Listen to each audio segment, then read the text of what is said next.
Welcome to Tenor Tech, where I solve the problems you didn't even know you had. Start by inspecting the lightning plug and iPhone port.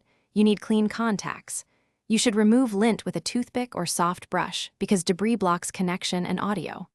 Once done, restart the phone and test two different lightning headphones. This tells you whether the accessory or the phone is at fault. If both fail, make sure you aren't in Bluetooth mode. Disabling Bluetooth isolates wired output. This first set of steps narrows the problem quickly. Now perform a careful deep clean. Apply 90% isopropyl to a lint-free swab and gently clean the lightning connector and port. Do not push debris deeper. Next, you check software. Toggle headphone safety and mono audio, reset network or audio settings, and close all apps to force fresh output routing. Once these are done, test playback in multiple apps. This distinguishes app-specific issues from system-level problems. If audio returns, if hardware remains unresponsive, you have choices.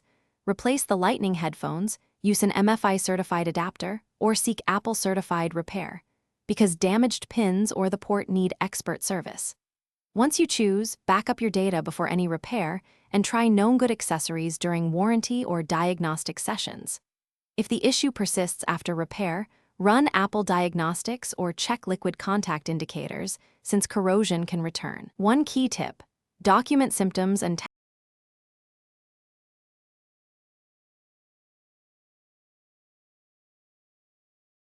Thanks for watching. Subscribe to keep your life in tune.